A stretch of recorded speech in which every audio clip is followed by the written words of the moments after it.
Hello friends, आज मैं आपको अपने इस वीडियो में ब्लाउंट डिजीज़ के बारे में बताऊंगा, उसके कॉज और उसके सिम्टम्स और उसका रिस्क फैक्टर्स आपको बताऊंगा। और मैं कुछ होम्योपैथिक मेडिसिन्स भी बताऊंगा जो इफ़ेक्टिव हैं ब्लाउंट डिजीज़ में।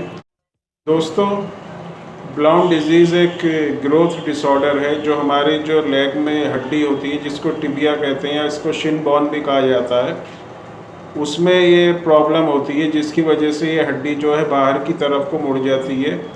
और इसी बाहर की तरफ को मुड़ने की वजह से जो है टांग की हड्डी जो है टेढ़ी हो जाती है।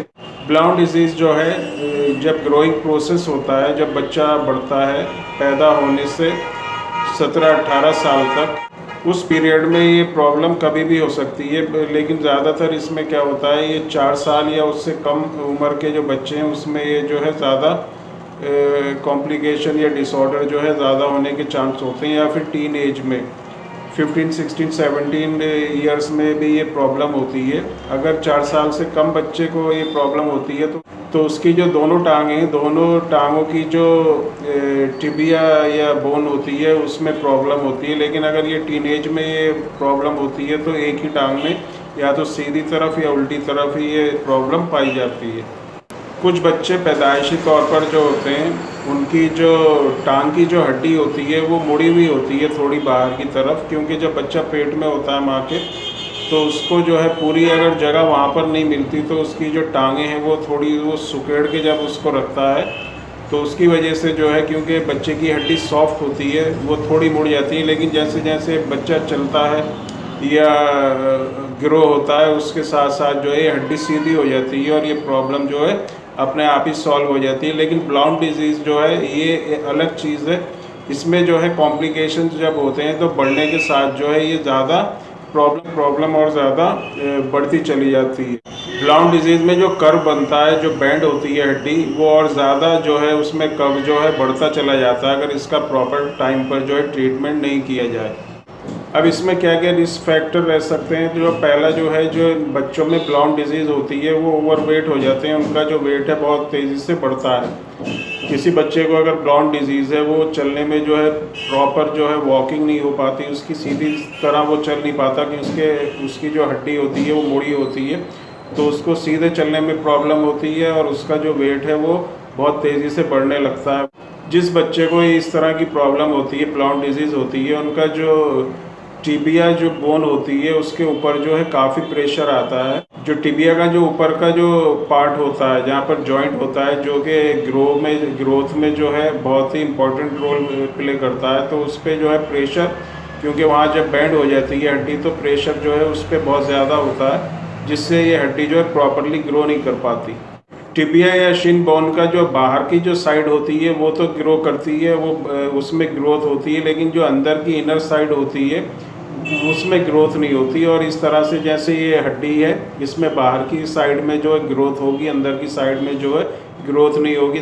तो बाहर की जो साइड होती है टिबिया की वो बढ़ती रहती है, उसमें जो है ग्रोथ होती है, और अंदर की जो इंटरनल होती है वो उसमें ग्रोथ नहीं होती, जिसकी वजह से ये इस तरह से सीधी हड्डी ना रह के इस तरह से बैंड हो जाती है बाहर की तरफ, क्योंकि इस साइड में ही ग्रोथ होती है।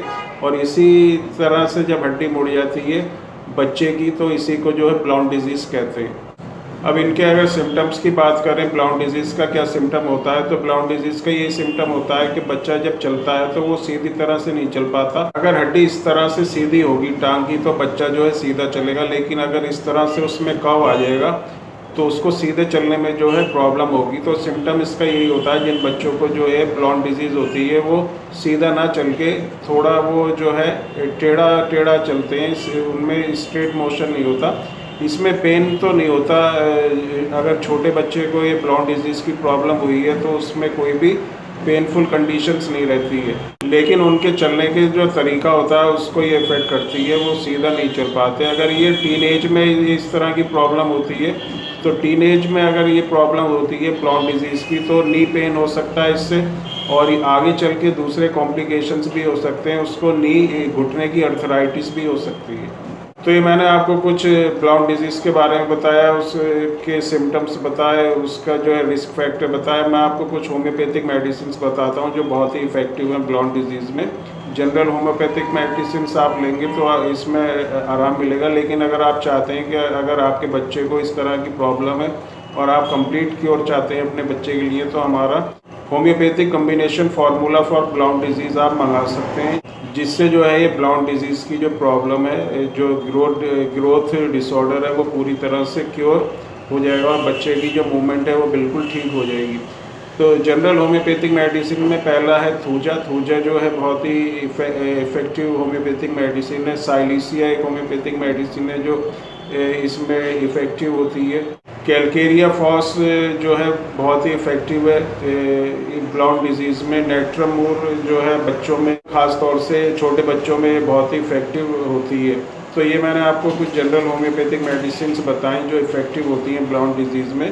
तो ये था मेरा आज का वीडियो ब्लाउन डिजीज़ के ऊपर। अगर आपको पसंद आया हो तो इसको लाइक करें, शेयर करें, सब्सक्राइब करें, बेल आइकन दबाएं, जिससे जो भी मैं वीडियो अपलोड करूं उसका नोटिफिकेशन आपके पास पहुंचता रहे। और अगर आपके बच्चे को ब्लाउन डिजीज़ की प्रॉब्लम है या आपको कोई और हेल्थ रिलेटेड प्रॉब्लम है और आप उसका सॉल्यूशन चाहते हैं, आपने इसका प्रॉपर अपनी जो भी प्रॉब्लम है ट्रीटमेंट कराया और उसमें अगर आपको आराम नहीं मिल रहा, तो आप मेरे से कांटेक्ट कर सकते हैं और अपनी प्रॉब्लम का सॉल्यूशन पूछ सकते हैं। मेरे व्हाट्सएप नंबर पर मैसेज कर सकते हैं, कमेंट बॉक्स में कमेंट लिखकर भी पूछ सकते हैं।